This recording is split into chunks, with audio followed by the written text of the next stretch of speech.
Hiya, I'm Jane, I'm your host. I've been thinking about this loads over the past week, and I want to take you back to a place in my past that I don't think I've shared with you before. So I was 24, I was working as a journalist, pretty much straight out of university, and I was reading the news on the radio, which sounds like it should feel authoritative, right? Given how the wider world deems this kind of job role. You're literally the voice that people are hearing in their cars, in their kitchens, first thing in the morning, delivering them some kind of news. But here's the thing about being the voice of something when you don't actually trust your own voice. I was asking people for their opinions constantly. And on this one occasion, it was about how I'd changed the sport section roundup. And I wasn't asking from curiosity.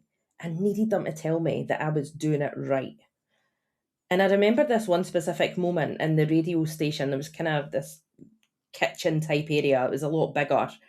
People from other areas, marketing and so on, would come and join in this kitchen area. I was asking someone, and I can't even remember who now, about this sporting roundup. Something that actually mattered to me. Ever the perfectionist back then, something that I still work on now. But I wanted to be right. I needed this to be right in inverted commas. And as they're talking, I'm just listening. And I knew they were spouting out generic lines, the kind of response you give when you're trying to be helpful, but you'd never really have properly lived the thing that someone's asking about.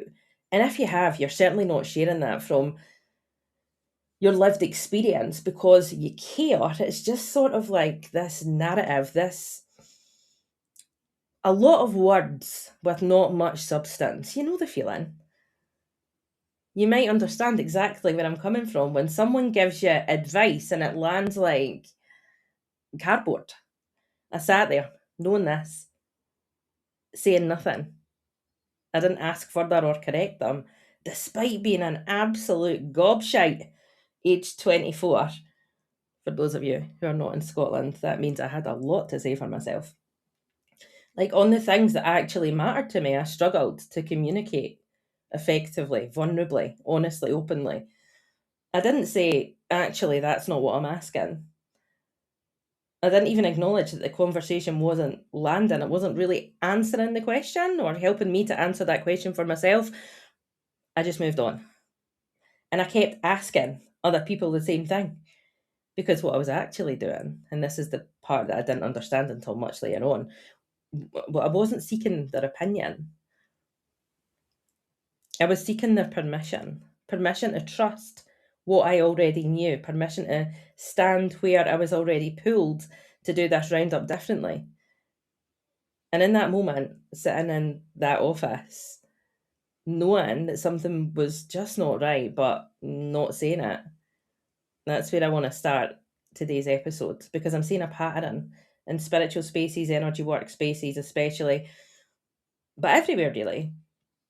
And it looks a lot like what I was doing and experiencing back then at the radio station when I was 24. I'd asked someone I thought might have been wise, someone who I thought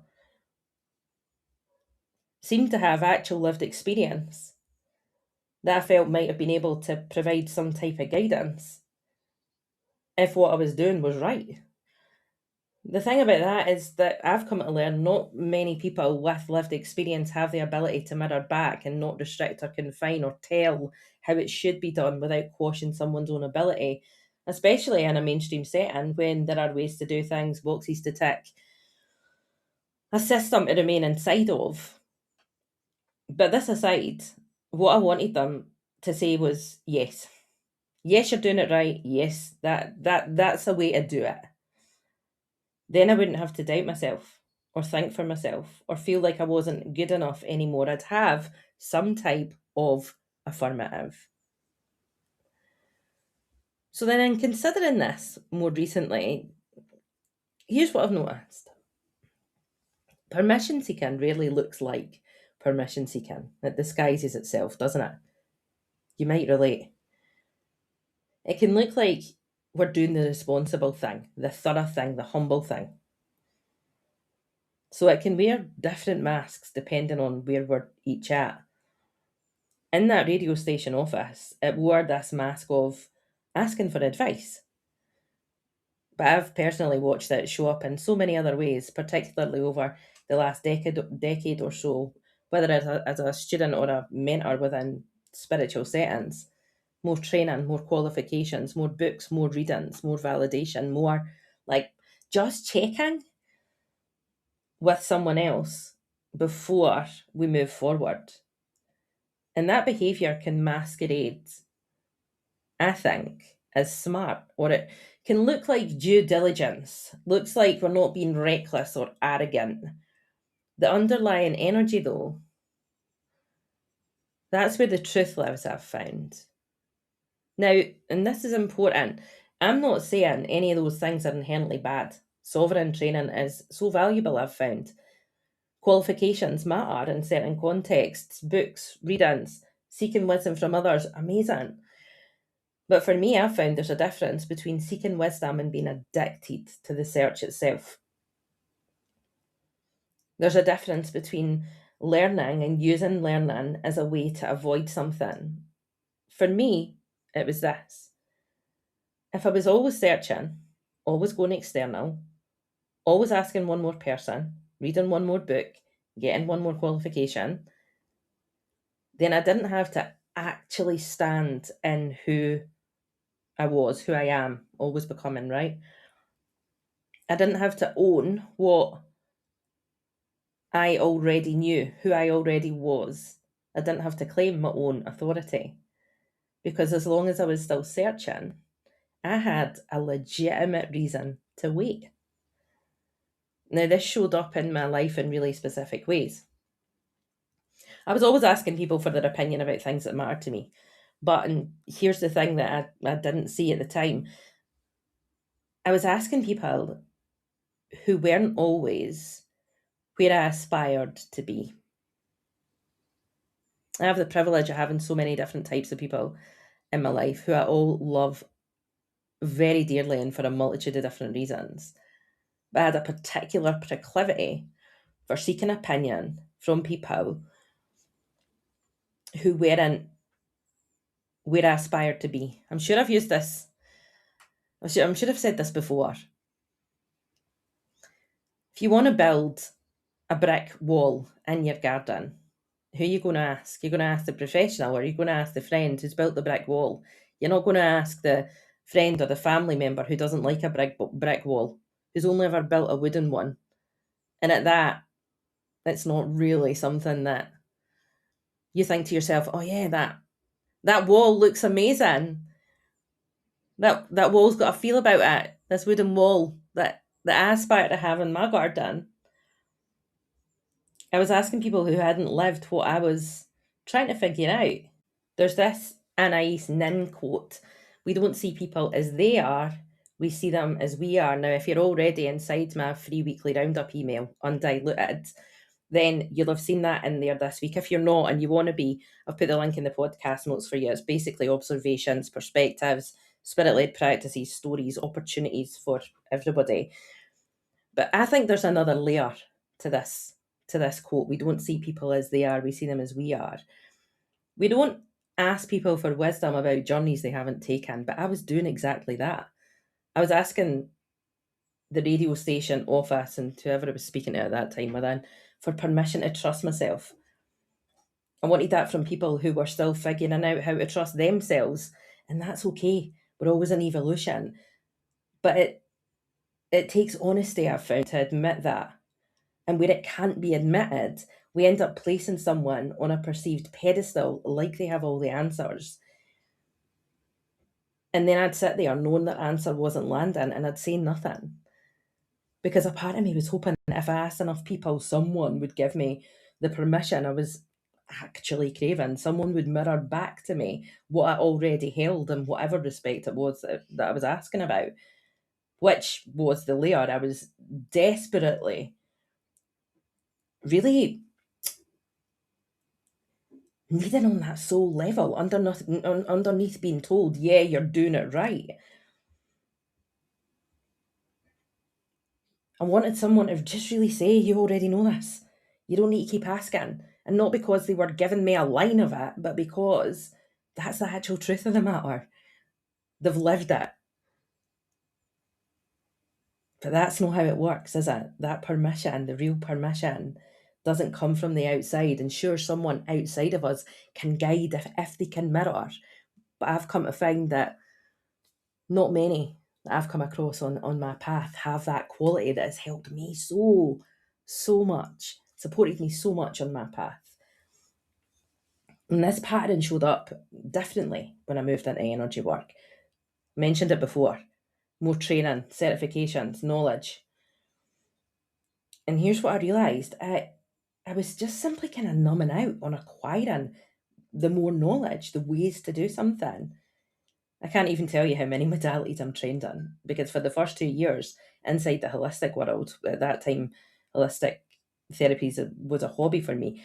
I was searching and searching and searching for the missing piece. And I thought that came from more knowledge because that's how I'd acquired it up until that point in my life. Nobody was sharing that it actually comes from root and direct spiritual authority. Yeah? And I absorbed knowledge like gospel. But what I wanted was to honour my own way of doing it all. Life, energy work, unique service offering. I knew somewhere inside of me I could support others, I could make a real impact, serve people without depleting myself, be charged for what I'm actually here, charge money for what I'm actually here to do in the world. But I couldn't find it. Eventually I did create it for myself, which is now the pathway many years later that I offer up to other people. But for me, as long as I kept training and kept seeking, kept asking, but what if I'm doing it wrong? What if there is a right way? I didn't actually have to find a way to trust that direct authority, to stand in that direct authority. I could hide inside some kind of framework. So here's what I'm noticing now, looking back on all of those moments. I didn't actually want more opinions. I didn't actually want more knowledge. What I did want in both cases was a mirroring back of what I already held. Someone to reflect back at me, you do already have this. But I was asking for that reflection in the wrong places from people who couldn't give me it, from frameworks that weren't designed to support me by very nature of their structure. And this is where I want to invite you in and ask you something. Not that you need to answer it out loud, just to sit with it or journal with it or meditate on it or create an intention for spirit-led Reiki journeying out of it for some insight or some guidance. How would you know if you were seeking certainty rather than wisdom? Because certainty is, I've found, what we're usually after when we're in that permission-seeking mode. We want someone to tell us, yes, do this, you're right. But wisdom doesn't work that way. Wisdom says you already know this. And that can, in my experience, feel quite terrifying. Yeah. Actually, in my experience, it always feels more terrifying than it is in actual reality, as with most things. Namely because if we already know, then we've got to act in alignment with that knowing. And permission isn't really about approval, is it? The first thing I learned was it's about safety. Our nervous system is doing something really smart, actually. It's keeping us alive. And what it's looking for when we're asking all those people, reading the books, getting the qualifications, is reassurance that nobody will reject me, criticise me, think I'm wrong. The desire for permission can actually be a desire to avoid the consequences, and I get it. I experience it. I'm sure I spoke about this in last week's episode as well. Of course we want to belong, but, and this is where it gets interesting for me, where do we want to belong? Where do we want to belong? In places and spaces that don't feel good just because everyone else does feel good. That's their choice. And because we've always been within those spaces and places, or in spaces and places that honour who everyone is individually. Because I've found something in many years of teaching and studying, and most importantly, observing in spiritual spaces. Many spaces claim to do that, to honour the individuality, to celebrate the unique path. But then, if we question something, and you might resonate, those within my free online community do when I speak on this. If we say, actually, I'm not sure this resonates with me, or what if there is another way? There's really a desire to have a deeper conversation. And if you're anything like me, you will thrive on connection, conversation, and learning different perspectives, not overthinking or being stuck and static in your own.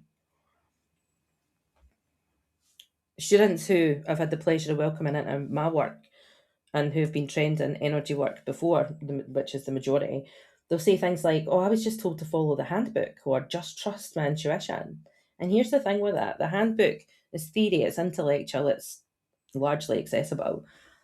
And they'll say, I don't know how to actually trust my intuition. This just trust your intuition. How do I do it? And yet, this and where they've come from is just an accepted narrative. Don't question it, don't examine it, just accept it. That's safe. It's what keeps this structure intact. Everybody else seems to be doing it. And what ends up happening there the majority of the time is that folks then start to think they are the problem. I personally resonate. This theme kind of showed up in my own life in real specific ways, that desire for safety in this way. And I think what I've come to learn is what once felt safe won't continue to feel safe. For me, it used to feel safe to agree, then probably explode later at something that seemed unrelated, or to say sorry.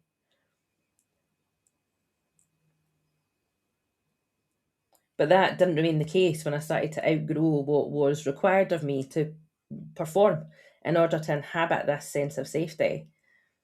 Then it was safer to go down that route than have like an actual conversation with whoever it was. It does take two, right? It's not a solo performance. So I'd say sorry, or I'd take on over responsibility for things that weren't mine to hold, because this was the dance. This was the dance that happened. The dance that felt safer than the alternative, which was, what if they got angry? What if they left? What if I'm rejected from this space or place? What if they've decided that I'm not worth being friends with or staying for, or whatever it is? So I think for me, I performed safety by taking the blame, by shrinking, by saying yes to things that didn't feel good. Because if I was the problem, then I could always work on me to be the solution, right? All of that because I needed to perform to feel safe. Now, we could go down much deeper in here. We could talk about complex trauma and safety. We could talk about the multitude of layers of healing around feeling safe. But all of it, in my experience, is born from the underlying hum of permission culture that seeps through generation to generation. In energy work, it looked different for me, but it was the same underlying pattern, the performing of the shoulds. I never paused to consider that I could do it any other way until, of course, eventually I did. Just pausing to take a wee drink. Because how I saw others facilitate their work seemed to be how it should be done, and that's always the problem, the issue with comparison, right? But of course, with an intuitive twist, that kind of sort of should have made it feel like mine energy work, even if it wasn't bringing me that deep meaning and internal sense of purpose and fulfillment that I was really hoping that I could experience. I should have said before, I've never come across anyone yet, any energy worker yet, that says to me, yeah, Jane, I want to feel as flat as what I did in a previous job role, in my 9 to 5, in my corporate career, whatever, wherever anybody has been before. You know, I really wanted to create a ripple of impact to support others' growth and collective change, therefore. And I sensed deeply I was here to craft that. I did it the way that it had been shown. Tried eventually to make some adaptations, because the hand positions, the symbols, the chakras, I didn't identify initially were a source of disconnection for me, but that kind of clicked in for me later. But the sort of hand positions and the symbols, they just didn't resonate for me. That was the first kind of instances of my practice feeling off. But I was still working inside a lineage, inside a system that was never designed for me. The roots were borrowed from another culture. So even though I knew I was deeply intuitive, and it's why, as an intuitive, especially as an intuitive, it fell off. There were gaps, holes in my practice. I couldn't quite get there with it. Just wouldn't feel 100% right all of the time. Perhaps you resonate with that, working with whatever it might be, angelic, Reiki, Chi, prana, earth energy, techniques, protocols, methods, a borrowed system from another culture. None of it ever aligned with my own roots, like ancestrally, animistically, culturally, with direct, unmediated energetic connection. It was never about how to do it. It was never about being approved in doing it, though that's how it felt to me at the time. That's maybe the top line of where I would go looking back the way as well.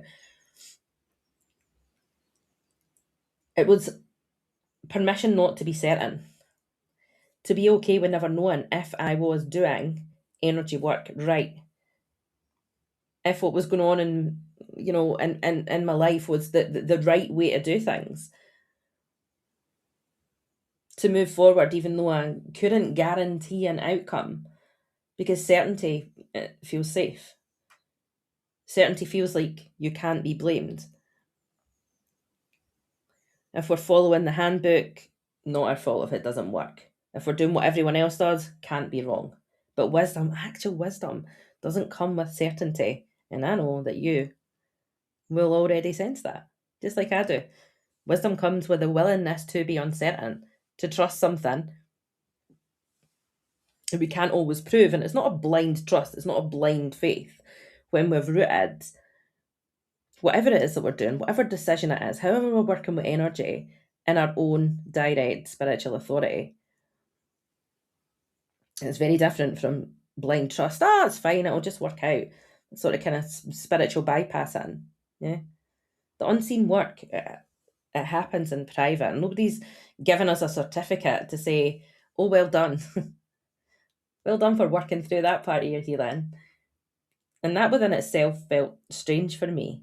High performer, overachiever, used to being praised for achieving the thing. Now there was no hiding, there was just me and what I felt.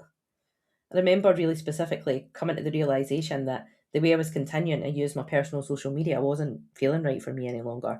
I remember starting to identify that I was posting to display a type of life that made me feel like I was ticking all the success markers, and I was doing it because everybody else did it, and that's kind of how I'd always done it.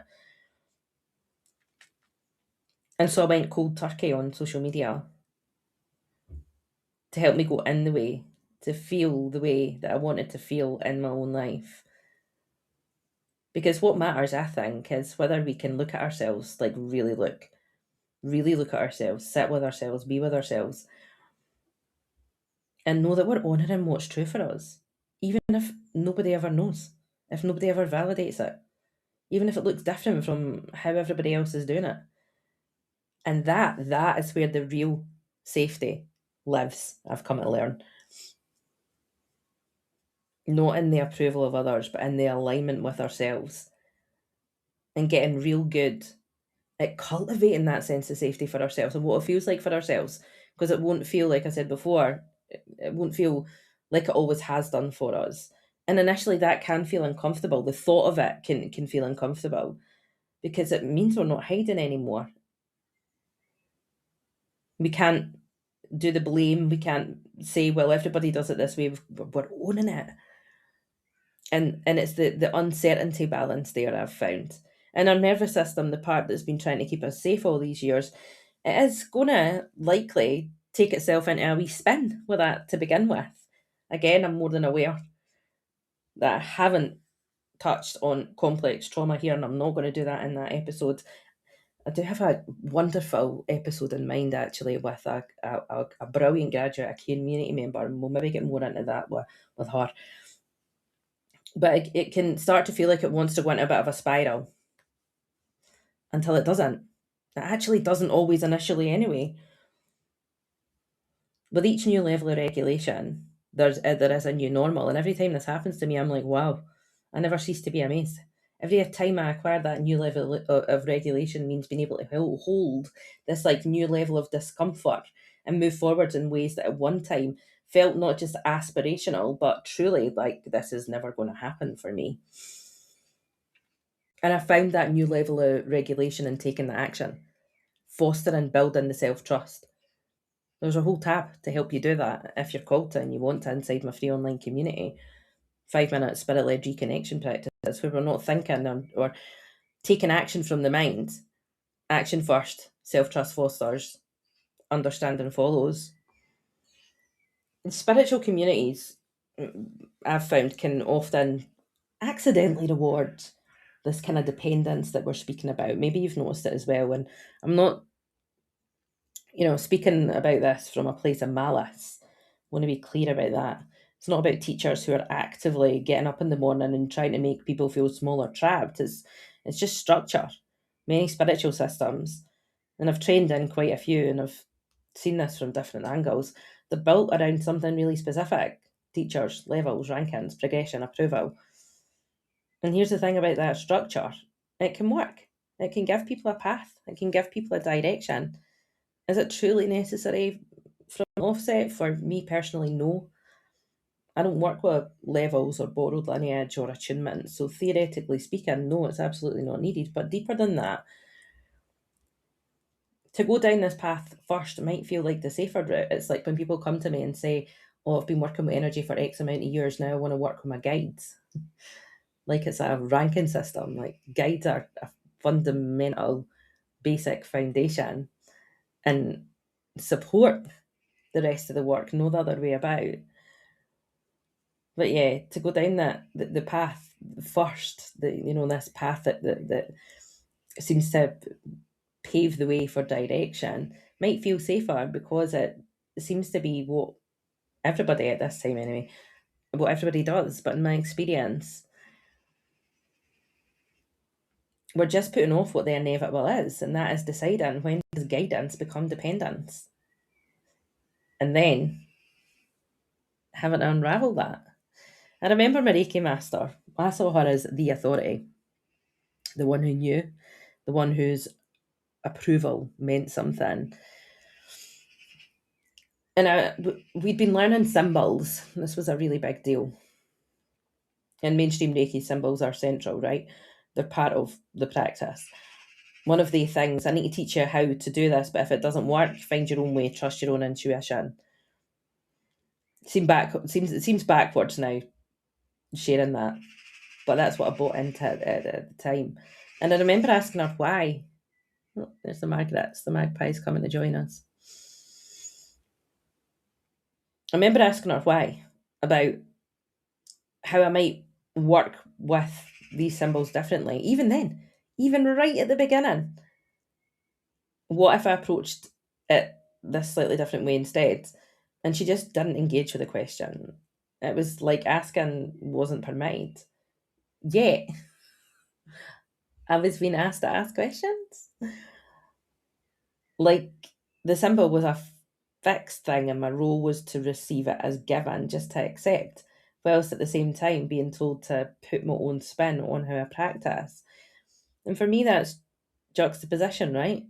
On one hand, we've got what's permitted, and then come on, Jane, put your own spin on it. And on the other hand, I was asking genuine questions on that, but those weren't allowed, presumably because they sat with the scope of the all knowingness that can so frequently be portrayed by those inside the hierarchy of levels and titles, masters. Essentially, I'm not saying all the time, I'm saying in my experience and in the experience of the majority within my community. And then there's the neighbour that we had for a while. So she was trained in Reiki and various other modalities, and I always thought she's acting really strange around me. You get a sense, right? As an intuitive, as an empath. I'm not talking about picking up on anybody else's energy or, walking about like you're working all the time, but just taking into account the person's behaviour. As it transpires, it was because she was bowled over by the fact I was a Reiki master. That was my title at the time. Dropped that since then. Someone who didn't know me at all. And I was a bit like, all of that odd behaviour because of a title.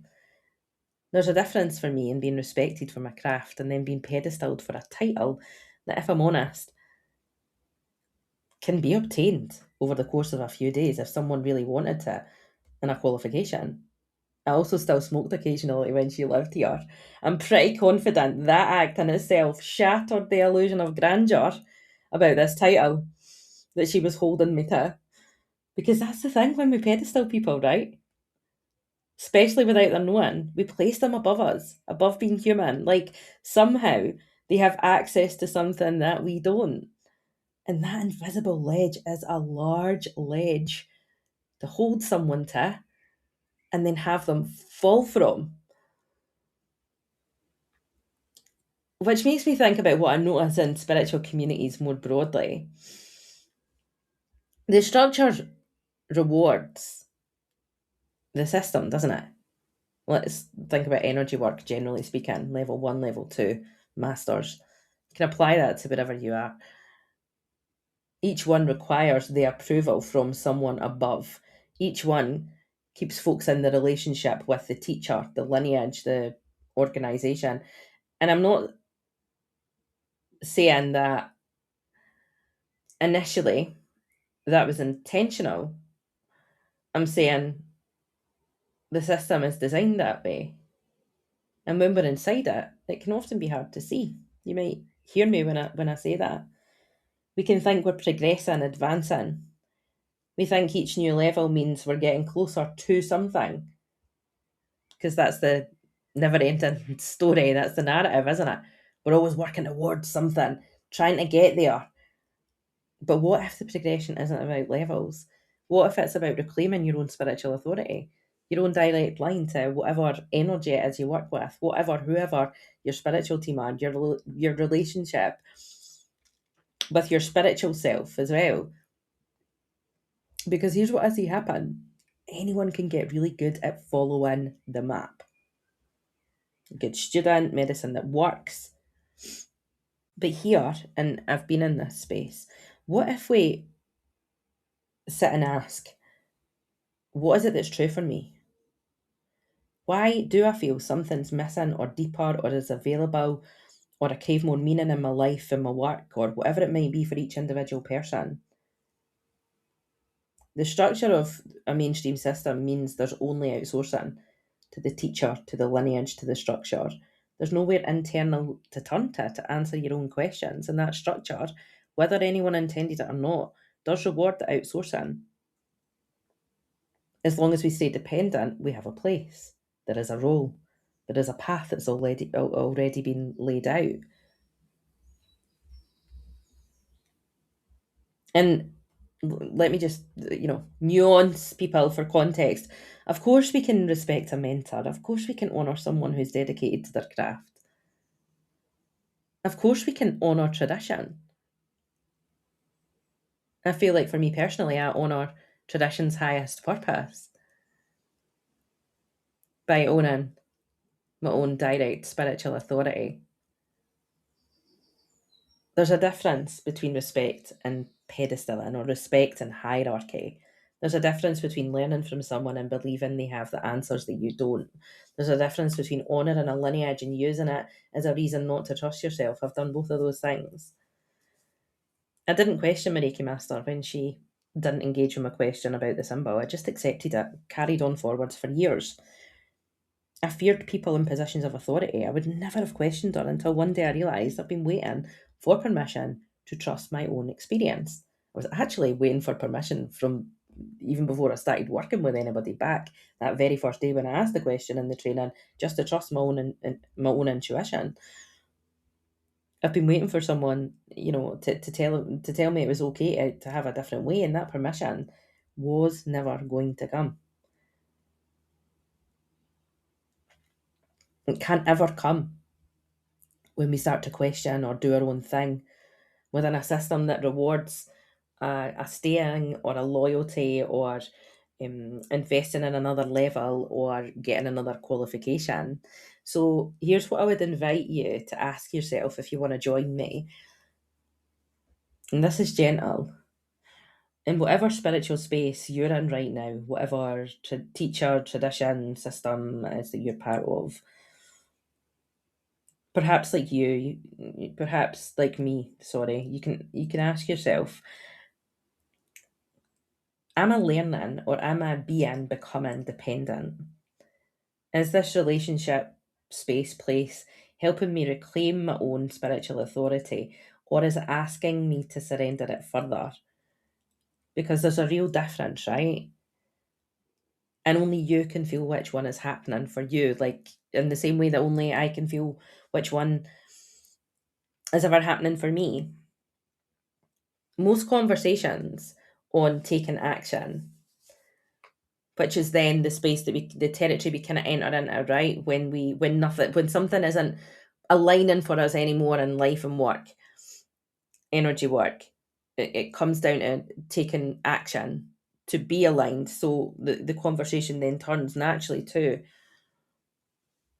taking action. And the majority of conversations around this, I find, focus on the risk of doing something, which is a narrative that we've grown up with. Risk of failing, being wrong, looking silly, losing money. We're obsessed culturally, societally, with those risks. But there's another risk that I don't find is ever really mentioned so much, and it's the risk of not acting.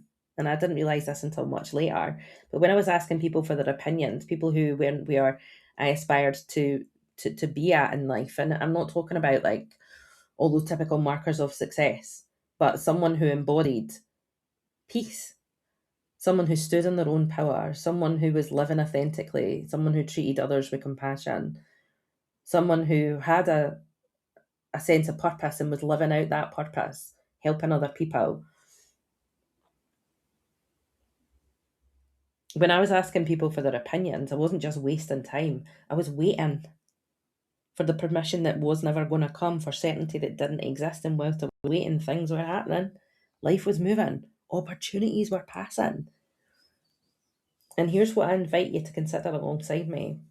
What opportunities have you missed because you were still seeking permission? Not because you weren't ready, but because you were waiting for someone else to tell you that you were. Maybe you're in that space right now. I think about the gifts for me that stayed hidden, that were almost bleeding my personal power, is the way I would describe it, because of my almost refusal to step into them. The ones I didn't share because I was sure I was allowed. I wasn't sure. I was allowed to have them yet. I actually didn't know how to share because I didn't have the actual spirit led skills. I think about the wisdom that remained unexpressed. Again, I didn't know how to unearth that because I didn't have the spirit led skills.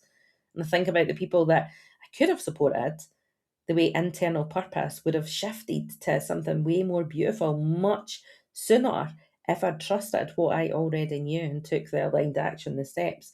Everything happens in divine timing, I believe, but I do also think that I use that as a bit of a bypassing not to act for a significant period of time. And for me, there was such cost, emotionally and spiritually, least because I didn't have the fundamental basics when it came to energy work of unseen energy. So I was in a place where I was picking up and taking on clients' energy as my own. I didn't know how to access the pure, clear essence of the energy. It was always diluted. I couldn't work with clients' personal energy as well as universal life force, the Reiki energy, to get to the root of a healing issue. I didn't know how to use spiritual tracking. But two, my clients, those that I actually wanted to serve and help, they weren't getting my full medicine. They got a watered down version, undiluted. That's what I really wanted to be, when diluted is what I'd become in so many respects. A version that was correct according to this system, but not true according to my direct experience because of two things. I honestly didn't know how, but also on a deeper driving me level factor because of everything that we're chatting on today in this episode. I was having a conversation recently, with someone in my community. She hasn't trained with me. She's Holy Fire trained and is inside my free community. She'd been sitting with the idea of offering her services, charging for the work that she does. And she was waiting. And I asked her, what is the cost of waiting? Not in terms of money, but in terms of what doesn't happen while you're waiting. Because that comes first, right?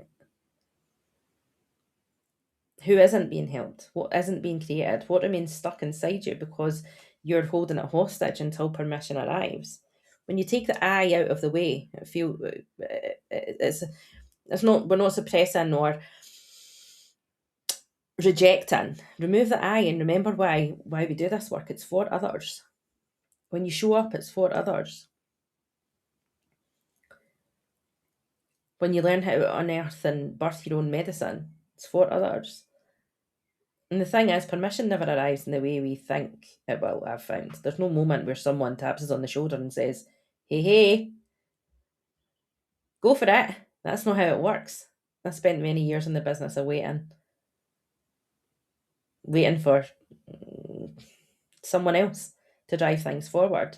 Like, of course, there's going to be pause, recalibrate, go faster, go slower, so on, so on. I'm not talking about the natural ebb and flow of creation, of life. I'm talking about stagnancy. When my guides pointed me towards creating the spirit-led Reiki pathway, I was scared. I was terrified. I cried a lot. I remember saying to my friends Rhonda and Wendy and Maria as well, I know what I'm being asked to do. And honestly, I want to bow out now. As if they were humorous and heartfelt in their support in that moment. But it meant I had to own it.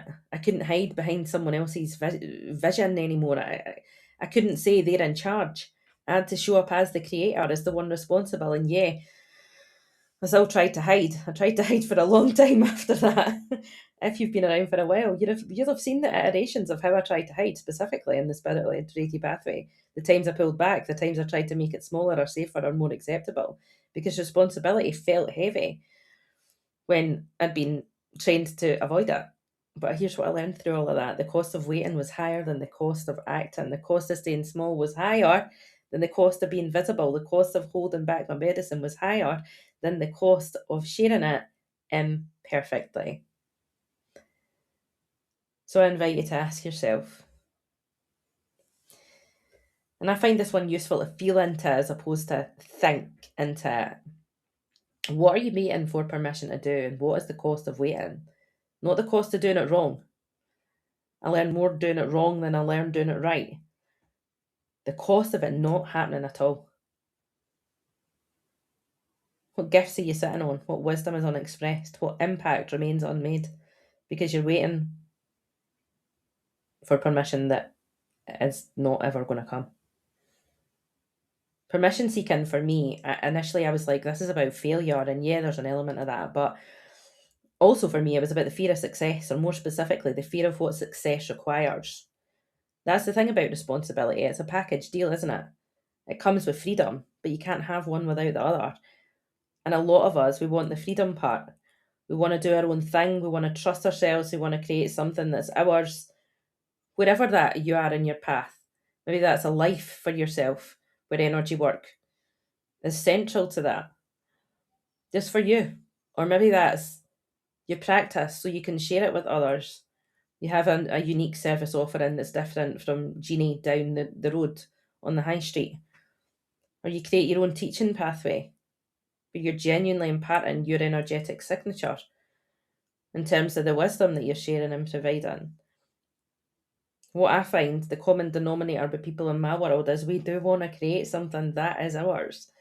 But that's the responsibility part. That's the part that can make us hesitate, I've learned, because here's what happens when someone else is in charge. They get the credit, they get the blame, you're just executing, following the plan, doing what you're told. There is a strange safety in that. You're not responsible for the outcome. But when we choose ourselves, when we step into our own authority, suddenly the outcome is on us. Your success is yours. Your failure is yours. Your choices have consequences that you can't pass off on someone else, and that is high reward stuff. There's high reward in my experience on the physical realm, but the spiritual realm as well, high reward. Now, I lived in that space for a long time. In my business, initially I mentioned before, it was a part-time hobby. I was happy to take the back seat. The person I shared a treatment room with, now my partner, they had the drive. They were making the calls. And I thought that was fine. I thought they would just run the show and I'd exist in it. Life had other plans. Chronic illness changed everything. Suddenly, I was unable to hide anymore. I couldn't pretend someone else was in charge because there was no one else. It was just me. And everything that needed to happen was going to have to come from me. And whilst we're on responsibility, healthy responsibility is knowing what's ours and what isn't, right? It's understanding that our choices affect us, others, the wider web of life. But that doesn't mean that we're responsible for their choices. It doesn't mean that their feelings are our job to manage. It doesn't mean that we have to make ourselves small so everyone else feels comfortable. And building that sense of self, that understanding of, it's almost like where we end and someone else begins. It's building up the ego, right? And I know that word ego gets a bad rap in spiritual spaces, and I'm just going to write that down because let's podcast on that next week. Spiritual ego versus spirituality. Let's do that next week. But ego isn't all bad. Many of us have got to work to build up our sense of self-identity. We've got to learn to say, this is me. This is who I am. Here's what I do. Without that, the foundations are rocky, aren't they? So when I talk about responsibility, I'm not talking about taking on the world. I'm simply talking about crafting our own life, our own choices, our own path, trusting that we're capable of doing that. The question underneath all of this is, am I willing to be responsible for my own life? It's radical self-responsibility. Or am I waiting for someone else to take that on for me? Am I waiting for somebody else to save me? I waited for years for someone else to save me. I actually played into it for many years when I was younger, as a female. One of those requires courage. The other just requires waiting. So I want to invite you into something, a kind of self-observation, not judgment, just noticing, because permission and permission culture doesn't disappear all at once, but the aim is never really taking something on and defeating it, is it? It's integrating it. It's being aware of the lens of it, working with it. We don't have to make one big breakthrough moment and suddenly, we're free. That's not how life works, is it? And I think it's worth paying attention to where, what this highlights for each of us. Let me give you some examples. And as I do, just notice if anything in this lands or kind of feels true for you. I've written down how many? 3, 4, 5, 6. Well, maybe about 7. Charging for your services. You know you do good work. You know people benefit. When it comes time to name the price, something shifts. You feel like you're not allowed to charge that much. Maybe because you can't articulate what it is that you do, you're scared of taking up that space. So it comes across like your medicine is exactly the same as every other person trained in the modality you are. So then you can't differentiate what you do. How can you differentiate what you charge if you can't differentiate what it is that you do? Maybe you feel like it should be free because it's spiritual work. That for me is not always a conscious one. That was a subconscious one that I had. Because money and spirituality, apparently they don't mix, except they do, don't they? You're a human, you've got bills. You're a spiritual human who's got bills. Naming yourself, and this one I find in my community is quite a big one. So many people do some kind of healing work, real tangible, transformative work, but they won't call themselves that. they don't know how to title themselves because it can feel too big, presumptuous sometimes as well. Or they just actually don't know how to work out what to call themselves.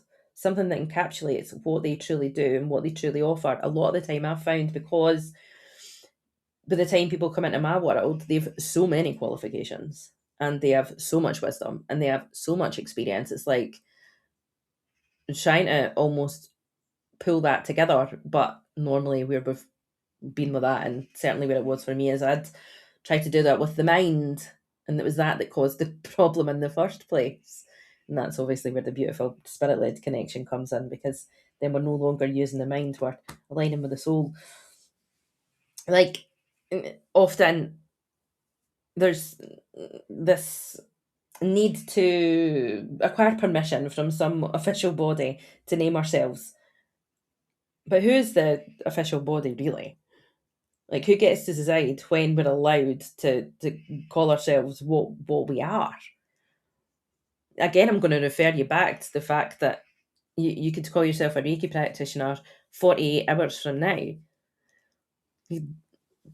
Potentially the same with a Reiki master, depending upon what training route you went down. So it's about the title, or is it about the what we embody, our authenticity, our radical self-responsibility, our dedication? Which one's it about? Trust in spiritual messages. You get a hit, it's an intuitive knowing, a spiritual insight. Sometimes spiritual insights can feel like they come via our intuition. And immediately, maybe you second guess it. You wonder if you're imagining it. You ask someone else, is this real? How do you experience this, if they experience this? You head to Google to check it against what Google's saying. These days, potentially AI also. Perhaps a mainstream online community laden with unsolicited advice, and you're questioning the ethical nature of the space, but it seems to be the only place that you're really able to go to right now to ask this kind of information. You don't want to fortune tell or predict. You don't want to not be safe in how you work with clients. So you don't know what to do with this birthright, dulling down the power of your gifts, waiting for the permission to own them. And then there's that boundaries word. Should have said in last episode that I often roll my eyes at boundaries for many reasons, potentially because I've become a bit jaded with the word. However, crucial. Client shows up early, sits in your space before the session, and you feel a boundary being crossed. You feel it in your body. You've expressly asked for this not to happen, but you don't say anything. Because what if they get upset? What if they don't come back? What if you lose money? What if they think you're rigid or cold or not spiritual enough? So you just let it happen over and over and over because you're waiting for permission to protect your own space, your own time, and your own energy. Leaving communities is another one. How many spiritual or Reiki communities are you sitting in that don't actually reflect who you are anymore? They might not feel aligned. They make you feel smaller instead of bigger, or they make you doubt and question what you know and believe already to be true, and so you stay in that perpetual loop. But you stay because leaving, well, might feel a bit odd, might feel like a rejection of the space. You might have friends in there, it might feel like you're being ungrateful, or that you're not evolved enough. I see this a lot with the people that I work with, because predominantly they are involved in their own self-healing work. They might not feel evolved enough. You know, it's that leaving seems like you're not evolved enough to be able to handle being in a community with people you don't actually want to be around anymore, so you stay, waiting for permission to leave. That, of course, never comes. And then there's creating your own approach to whatever it might be. You're trained, you've learned a system, you've been inside a framework, and then you start to notice there's something else. A way of working I know is available that can feel much more true for me. A way to fill in the holes and the gaps from any previous training that I've had. A way that honours what I'm actually experiencing. But then you don't take the steps to support yourself because you're waiting for permission to diverge from the path that you thought you were always going to be on, that you've worked hard to get onto, that you've paid a lot of money out to achieve it in. Because in these places, more commonly, is where I find that the permission still lives. Not the big dramatic moments, but in the small, the daily choices, the moments where you feel something true and then you kind of talk yourself out of it, speaking from experience, because you're waiting for someone else to tell you it's okay. So here's what I invite you to do. Sit with this one question as a result and really feel into it. Where am I still waiting for someone to tell me it's okay? Where am I still waiting for someone to tell me it's okay? I come back to that question for myself often. Write it down if you need to, say it out loud. Maybe even speak to someone that you trust. A mirror. Because I find once we see it, we can't unsee it. And once we can't unsee it, we've got choice. And that's beautiful, right? The thing I've noticed about the people I admire the most, the ones who are just simply doing their work, creating their impact, trusting themselves. I'm not saying they don't wait for permission, but they're certainly aware of how permission impacts them and stalls them from taking the steps that they need to take. They assume they have permission. Not arrogantly, not like they didn't care what anyone thought in this power over way. That's not it. Not rebelliously, like hustle and grind. Not like they were proving something. That's not it either. They just reached a point, a quiet point, where they stopped asking, am I allowed? And started asking, is this true for me? Now, personally, for me, that was the shift. That continues to perpetuate and evolve the shift. That is the whole thing. I think about the students I've watched step into their own authority, the ones who started charging, who claimed their title, who left communities that didn't serve them, who created approaches that are entirely spirit-led in their own. And you know what I noticed? They didn't get permission first. Yeah? They got brave first. Or maybe the brave came after. Maybe brave came because they decided to act anyway. There's this moment that happens. I can't really describe it because it is different for everybody from observing this. But there's a moment where the cost of waiting becomes higher than the cost of acting. Where almost the pain of staying small becomes sharper than the fear of being seen. Where the weight of unexpressed wisdom becomes heavier than just learning how to express it. And in that moment, we stop asking the permission. We assume it. We assume we're allowed to charge. I'm going to say charge your worth, right? That's a whole other... that's a whole other one that I would like to speak a lot on, but we're going to, in the context of this, it is relevant. We're going to assume that we're allowed to charge as we deem appropriate and fit for our work. We're going to assume we're allowed to call ourselves what we actually are. We're going to assume we're allowed to trust what we know, assume we're allowed to set boundaries, assume we're allowed to leave, assume we're allowed to create our own way. And when we assume it, we move into the opportunities that are right for us. It doesn't always mean no more learning. It can often mean a different type of learning, a reclamation of spiritual authority. Nothing bad happens. The world doesn't collapse. People don't reject you en masse, speaking from personal experience. Yeah, absolutely, the people that aren't right, they're no longer there, but the people that are. You don't get struck by lightning for claiming your own spiritual authority. What happens instead is you feel different, you move different, you speak different. Because you're not asking anymore, you're not seeking, you're not waiting, you're just simply standing in who you are, in what you know, which, in my experience, is far closer than what it might feel like it is for you right now.